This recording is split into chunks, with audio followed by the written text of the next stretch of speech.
as Gnar is locked in. We still know what this pick is going to be for Oner. Looks very uncomfortable with this game state. It doesn't want to play an AP jungler. Now, this is one he's pulled out a lot in these types of best of threes. Pulling out the stops, I guess. This is very interesting. Good for side laning. Our dreams are crushed. Yeah, it's going to be K'Sante again here into the Gnar. A matchup that Gnar was picked before K'Sante's nerfs into. First strike Lucian, as we mentioned this earlier, 100 games of Azir for Faker. Congrats. Huge milestone. Still 5 behind BDD. Hard to believe. And, you know, this matchup now, like, Life is just trying to hold these minions here. Flash. Oner didn't have any camps, so he was, you know, pressuring bot, as we saw. And then he just pings the Grump that's just coming up. And now actually trying to punish Klid as the Fear will come in. We have Zeka moving over, but there's a level 6 Azir as he picks up both of them. And Zeka, even though he flashes away, he will be going down. He helped set up this kill. And this is all about the bot prio. Because without bot prio, you can't challenge this by Playground. Yeah. And, like, watch this from his first-person view. He's like, wait a minute, they're actually both here? And he just is able to get right past, with the flash here, the gravity field. And that's not enough safety. Sending Viper and Life closer and closer, trying to send them up. Oh, they have no idea. Oh, it's a disaster. Yeah, I'm just going to try to burst him down, but it is Zeri after all, so... For HLE. All right, but no flash here on mid, which is why we can just flash on in. Lethal tempo, Zeka step. This is what I was talking about. It's just a free kill. They're going to hand that one over to Oner. The sidestep, like, you got to be like a mastermind. I mean, okay? he did his best. He's hugging the turret, too. It's like, can't do anything. Yeah. Spell shield for Oner. He takes very little damage from this. I'm sorry, not Gore Drinker. The Strike Breaker. And Faker. Okay. Viol's pretty good against an Azir as he flashes. He's going to hit the buy into the turret as Oner is here. Fear comes in. Can he get the damage in is really the question. As Klid is so low and the Q will be enough. So picking up a kill here, but Faker doesn't have Emperor's Divide though. They are going to try to force it. Yeah, looks like they will, but there's no jungle here, right? So Oner just going to push Zeka away with a tidal wave, and that's going to be the end of that, as they might just get on top of this fight, though. Polymorph comes in. Zeri all down to 2. Viper trying to get this damage into this bottom lane, as Guma will be the sacrificial Lucian. Down he goes as they go for the fight when Klid comes in. It's now Faker again in a little bit of trouble, and this time he's got a Nocturne as tons of damage in the Chaos Storm on top of Faker here, as one last tick would have done it, but it's not quite enough. Oh man, Faker calculated. He's going for this. He's actually, I think he's got the damage. Yeah, Strikebreaker complete. Oner is 5-0. But everything else on the map, T1 colored, as once again Faker is caught. He doesn't have flash, but he's able to dash here. Emperor's Divide pushing him. He realizes with Oner's ult, actually, I should push him left here because we have this kill. It's 100%. Oner gets movement speed here, has Stridebreaker, gets the connect and the fear, and Zeka is dead. Beautifully played. Stridebreaker value. We've talked. He's like, that's busted, man. I'm going to push the lane. Something you can only really notice after watching a player for so many years, and obviously as a player playing for so many years, as Zeus is spacing pretty good.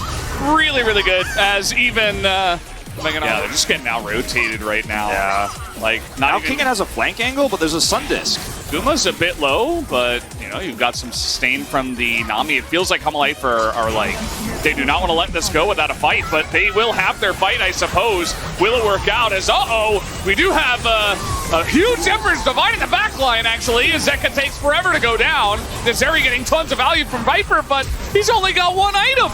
And they're just electing to go into this fight against T1 right now. And it's not the cleanest fight ever, but T1 will still win it. Yeah, still some kills being traded back here. Gotta be careful as HLE trying to contest and trying to defend. Oner here seen on the flank. I don't know. Okay, they're gonna try to get in onto Zeus, and a lot of poke comes out from...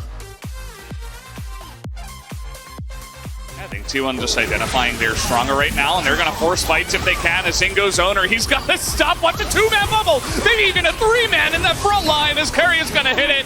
And we are just wiping up Humalife Esports on the top side of the map. T1 say, you want to fight, you will have it. Yeah. 6 6-0-7 on this Nocturne. I think the game is over. I think it is. 22 minutes? And wow. Zeka, he is just not even able to play the game. Just desperate to try to stop them. And they're just going to push down the turrets and take the Nexus. Looks like it. He's just standing next to the soldiers. He knows.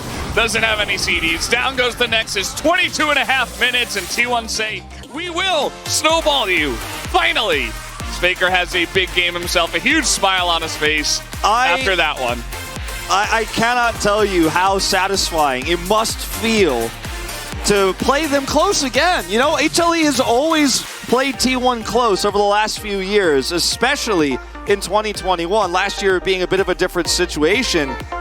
But man, once again, first round robin, HLE takes the win. Second round robin, HLE takes game 1. Game 2 looks dominant. There are some slip-ups. Got close for a second. Game 3, it was the most one-sided of them all. And you could see the satisfaction on these players' faces because they played them cleanly in Game 3. They played their game the whole time. They didn't make their mistakes. They really tightened up some of the aspects of the play that were problems in Games 1 and 2. And of course, there's going to be disappointment here on the side of HLE, but I think you should be proud of how close you played T1, especially on some of those objective fights. And I know Oner went like 6-0-7 this game on a Nocturne, so that's very cool and very impressive. But if there's ever a time Chronicler's going to have to vote for Faker, it's this one. Those Emperor's Divides were game deciding, all right? Yeah. Like, I had to vote for him. He played so perfectly. He turned those fights, and yeah, he had Oner's help. But he's out there baiting these situations, shuffling away, and then ulting as Oner comes through at max range on the Nocturne.